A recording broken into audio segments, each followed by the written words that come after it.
आदिल रात के 2 बजे तक अपने फोन पर वीडियोस देखता रहा। उसे इंटरनेट की गहरी तारीक गलियों में घूमने का शौक था, इन वीडियोस को ढूंढना जो आम लोगों की नजर से ओझल थीं। अचानक उसे एक अजीब सी वीडियो नजर आई जिसका उन्वान था, ये वीडियो अकेली मत देखना। वैसे तो आदिल ने ऐसे कई ड्रामाई उन्वान देखे थे, लेकिन इस बार उसके दिल ने धड़कना छोड़ दिया। वीडियो का थंबनेल बिल्कुल सियाह था और उस पर सफेद हरूफ में लिखा हुआ था, सिर्फ एक बार देखी जा सकती है।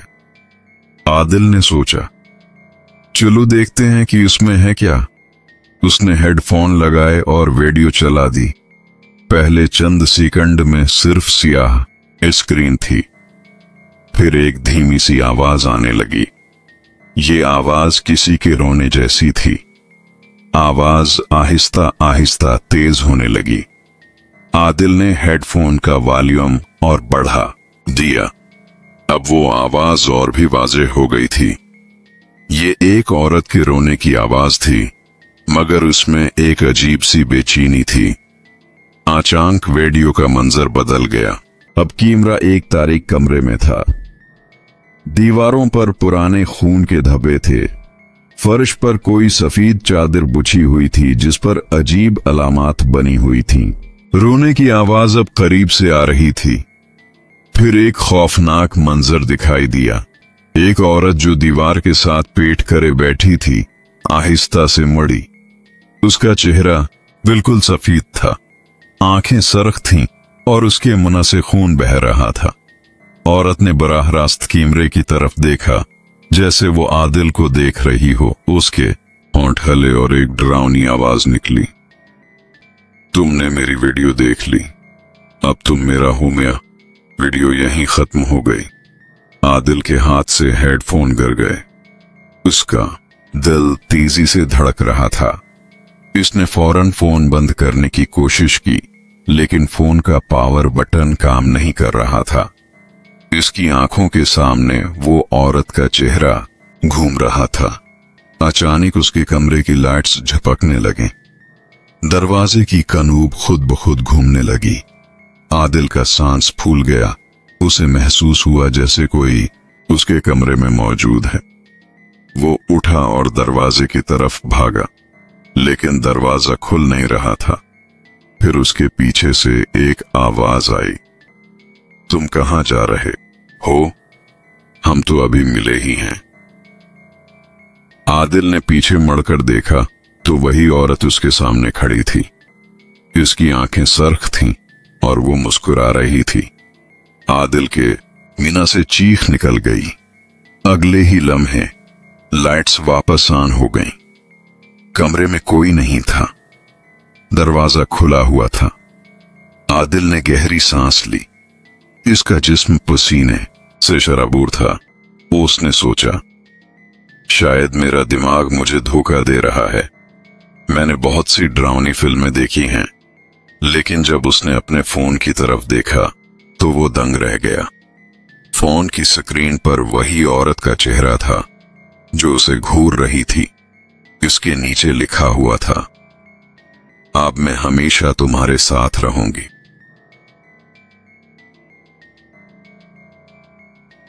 आदिल ने फौरन फोन का पावर बटन दबाया, लेकिन फोन बंद नहीं हुआ। उसने फोन वॉल्यूम कम की तो औरत की हंसी सुनाई दी। हिंसती हुई आवाज आ रही थी, तुम मुझ से भाग नहीं सकते, मैं हर जगह हूं। आस ने फोन को बेड के नीचे फेंक दिया, लेकिन आवाज अब भी आ रही थी। वो हिंसते हुए कह रही थी, तुम समझते हो तुम मुझसे छिप सकते हो, मैं तुम्हारे अंदर हूं। आदिल ने अपने कान ढांप लिए, लेकिन आवाज उसके दिमाग के अंदर से आ रही थी। वो समझ गया कि ये महज उसका वहम नहीं है। कुछ न कुछ बुरी तरह गलत हो रहा था। सुबह होते ही आदिल ने फोन देखा। एवरीथिंग नॉर्मल था। वो औरत गायब थी। उसने सोचा शायद रात का रियल एक्सपीरियंस था, लेकिन जब उसने अपने हाथ देखे तो उसकी कलाई पर एक अजीब सा निशान था। ये निशान बिल्कुल वही था जो वीडियो में उस औरत के हाथ पर देखा था। वो समझ गया कि ये कोई मामूली वीडियो नहीं थी। उसने अपनी जिंदगी में एक ऐसी हस्ती को दावत दे दी थी जो अब उसका पीछा नहीं छोड़ेगी। सुबह की पहली किरण खिड़की से अंदर आई तो आदिल अपने बिस्तर पर पसीने में शराबूर लेटा था। उसकी आंखें सरख थीं और जिस्म लर्ज रहा था। रात भर वो सो न सका था। हर बार जब वो आंखें बंद करता, वही खौफनाक चेहरा उसके सामने आ जाता। उसने उठकर फोन चेक किया। वीडियो वाली वेबसाइट गायब थी। ब्राउजर हिस्ट्री में भी कोई निशान नहीं था। ऐसा लग रहा था जैसे सब कुछ मिट चुका हो। मगर वो औरत का चेहरा अब भी उसकी यादाश्त में ताजा था। दफ्तर पहुंचते ही उसने महसूस किया कि कुछ गलत है। उसके कमरे में हुआ का दर्जा हरारत मामूल से कहीं कम था। जब वो अपने कंप्यूटर के सामने बैठा, स्क्रीन पर एक लम्हे के लिए वही औरत का चेहरा नजर आया।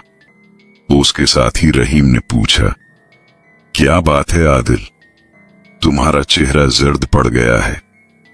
कुछ नहीं, आदिल ने गड़बड़ाई हुई आवाज में कहा। शायद ठंड लग गई है। पूरा दिन आदिल पर साया बनकर रहा। हर जगह उसे वही सरख आंखें नजर आती, काफी मशीन के आईने में, खिड़की के शीशे पर, यहां तक कि उसके मोबाइल की ब्लैक स्क्रीन पर भी। शाम को घर वापस आते हुए मेट्रो में उसे महसूस हुआ कि कोई उसे देख रहा है। उसने गर्दन घुमाकर देखा तो एक बूढ़ी औरत उसे घूर रही थी। उसकी आंखें भी सरख थीं। आदिल ने फौरन नजर हटा ली। रात को जब वो सोने के लिए लेटा तो उसे फिर वही आवाज सुनाई दी, रोने की आवाज। ये आवाज उसके अपने ही कमरे से आ रही थी। उसने लाइट जलाई। कमरा खाली था। अचानक उसका मोबाइल बजा। एक अनजान नंबर था। कॉल रिसीव करते ही दूसरी तरफ से वही डरावनी आवाज आई, तुमने समझा था मैं चली जाऊंगी, मैं तो अभी तुम्हारे साथ ही हूं। आदिल ने फोन फेंक दिया। उसका दिल तेजी से धड़क रहा था। वो समझ गया था कि ये महज उसका वहम नहीं है। कुछ ना कुछ बुरी तरह गलत हो रहा था।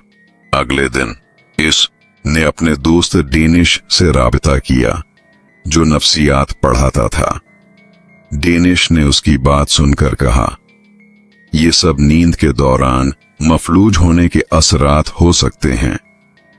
तुम्हें किसी अच्छे डॉक्टर से मिलना चाहिए। लेकिन जब वो डेनिश के क्लिनिक से बाहर निकला तो उसने देखा कि सड़क के उस पार वही औरत खड़ी है। इस बार वो करीब थी, बहुत करीब। उसके कपड़े पुराने और फटे हुए थे, बाल बिखरे हुए थे और वो मुस्कुरा रही थी। आदिल ने डर के मारे आंखें बंद कर लें। जब उसने आंखें खोलें तो वो औरत गायब थी। रात को वो अपने कमरे में कैमरा लगाकर सिवा।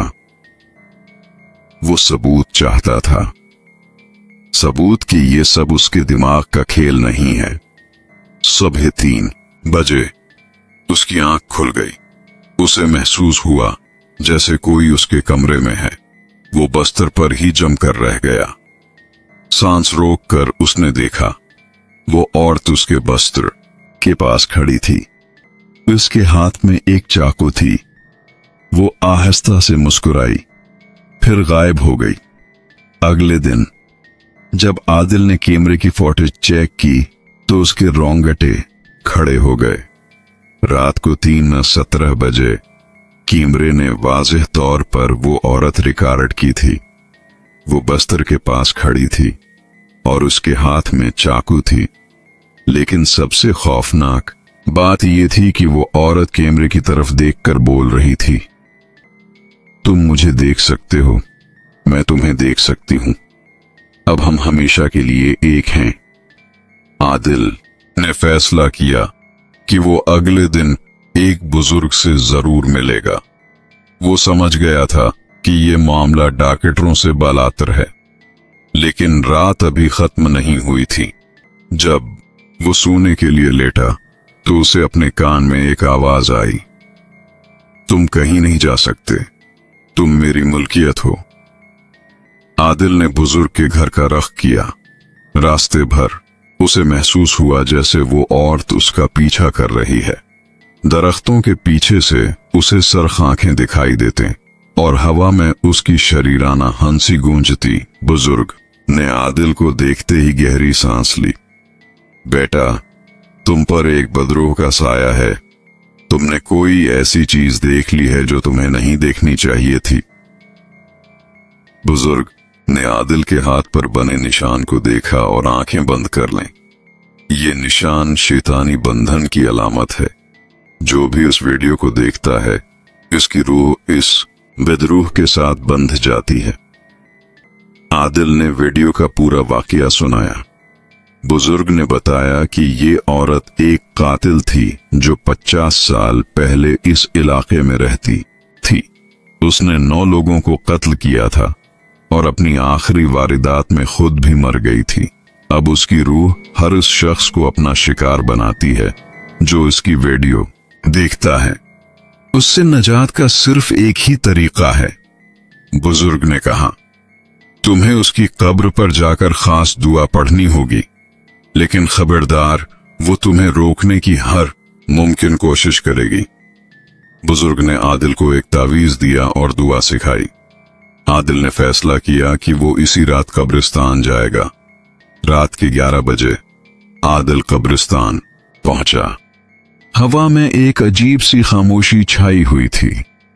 उसे वो कब्र जल्द ही मिल गई जिस पर औरत का नाम दर्ज था, ज़हरा बंत मोहम्मद। जैसे ही उसने तावीज निकाला, हवा तेज हो गई, दरख्त जोर से हिलने लगे। आदिल ने दुआ पढ़नी शुरू की। तुम्हारी हिम्मत कैसे हुई मेरी कब्र पर आने की? ज़हरा की रूह सामने जाहिर हुई। उसकी आंखें आग की तरह जला रही थीं और उसके हाथ में वही चाकू था जो आदिल ने अपने कमरे में देखा था। मुझे जाने दो ज़हरा, आदिल ने बड़ी हिम्मत से कहा। तुम्हें अब सुकून से रहना चाहिए। सुकून? वो कहका लगाकर हंसी। मुझे सुकून तभी मिलेगा जब मैं तुम जैसे तमाम मुतजस्सिस लोगों की रूहें हासिल कर लूंगी। वो आदिल पर हमला आवर हुई। आदिल ने तवीज आगे बढ़ाया। एक तेज रोशनी चमकी और ज़हरा पीछे हट गई। ये जंग तुम हार जाओगी। आदिल ने दुआ पढ़नी जारी रखी। ज़हरा की शक्ल बदलने लगी। वो इन 9 लोगों की शक्लें अख्तियार करने लगी जिन्हें उसने कत्ल किया था। हर शक्ल खौफनाक थी। हर एक के साथ अलमनाक कहानी थी। मैं तुम्हें मुआफ करता हूं ज़हरा, आदिल ने कहा। तुमने जो कुछ किया वो गलत था, लेकिन अब तुम्हें रुकना होगा। ये अल्फाज सुनकर ज़हरा की शक्ल में तब्दीली आई। उसकी आंखों की सरखी मानत पड़ने लगी। माफ? उसकी आवाज में हैरत थी। किसी ने मुझे कभी माफ नहीं किया। आदिल ने मौका गनीमत जाना और दुआ मुकम्मल की। तावीज से एक तेज रोशनी निकलती हुई ज़हरा की तरफ बढ़ी। नहीं, मैंने अभी इंतकाम लेना है, ज़हरा चीखी, लेकिन रोशनी ने उसे ढांप लिया। उसकी चीख आहिस्ता आहिस्ता मध्यम पड़ती गई। उसकी शक्ल हल्की होती गई, यहां तक कि वो मुकम्मल तौर पर गायब हो गई। हुआ परसुकून हो गई। कब्रिस्तान में परसुकून खामोशी छा गई। आदिल ने महसूस किया कि उसके हाथ का निशान गायब हो चुका है। सुबह हुई तो आदिल बुजुर्ग के पास वापस आया।